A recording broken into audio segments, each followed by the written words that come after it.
Okay folks, we're nearing the end. Front wheel's back on. I think where I left off, I'd put the top yoke on, just nipped the nut down because I need to get it all adjusted. Slid the forks back in place, flush with the top, just so the nut's poking out, both equal. Just nip these because I want to get the front wheel in place. Front wheel's back on, still need to put the brake on. And I've nipped that down now. Give it a little jiggle. Trap it between your knees. Give it a little bit of flex. Should be near enough for now, so I've nipped that down. Still get a bit more play in these, and we can get it left to right, make sure she's steering properly. Time for dinner. Sorry for swearing anyway. Time for dinner shortly. Might just put all this away for now and come back down in an hour's time. But the hard bit's done. Yeah, we'll take it for a test spin later on, get the front end back together. Should only be another hour's work in it. It's not really a hard job, easier than I thought actually. If you're out there and you're thinking about doing it yourself, go for it. Get yourself a set of bearings and get it done. I'd say on the scale of 1 to 10 you're looking at something like 3.5, 4 difficulty wise. I'd rather do that than have to do the tappets, to be honest, because they're shims, or even do my own head gasket. Yeah, not a problem anyway. We'll crack on and we'll see you later on. Right guys, finished the report. Better late than never, the job's done. I wouldn't like to say how long it took me all told, because I had to wait for a friend and had my lunch and whatnot. But she's back together. Ready for a test drive, and go upstairs, get a wash, put my gear on. What I might do is attach the camera to the bike as well and take it out for a spin. See the spotlight's on. See the useless switch. It's a right knobby switch, that one.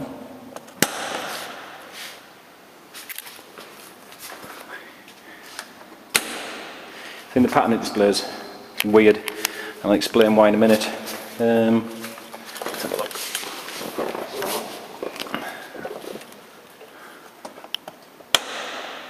It's like a V, it's like an X actually. The focal points on the step. Still need adjusting. Something to look out for when you're buying spotlights if you're going to put some lamps on. These lamps, you can see, they're designed to go under a bumper. And they had a little eyelid inside, like a deflector.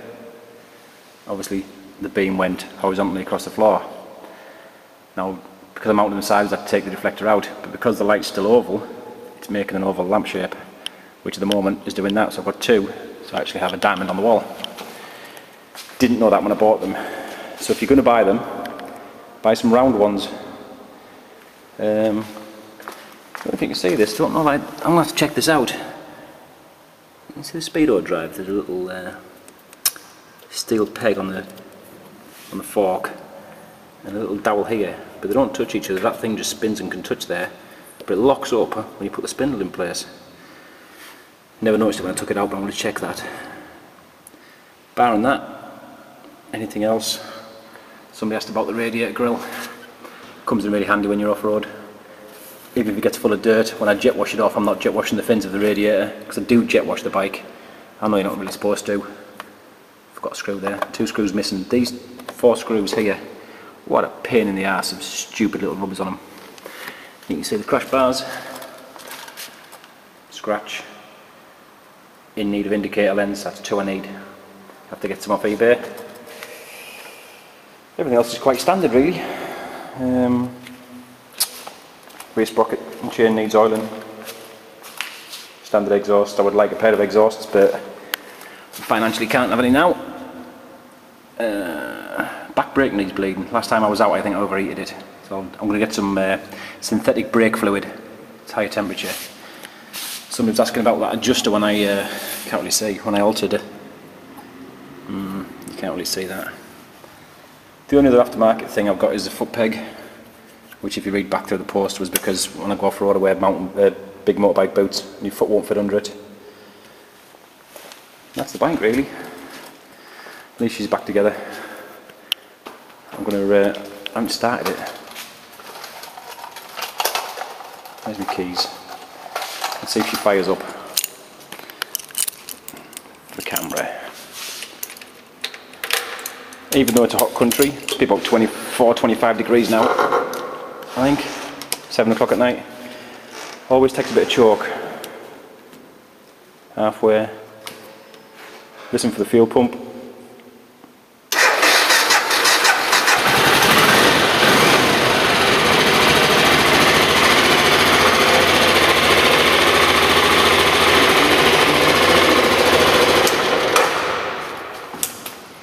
What happened there?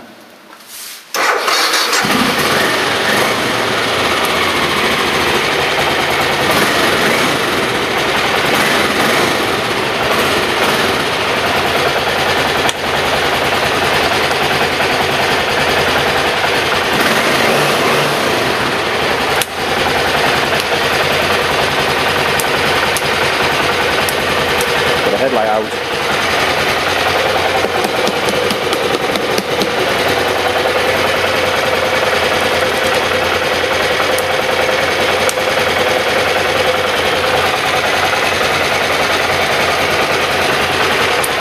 That's strange, that was on a minute ago, the headlight out. I think my switch is dicky.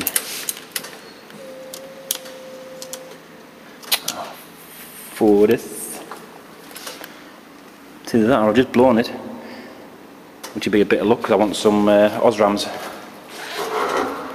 Okay, we'll see you later. I'll take you out for a test ride later.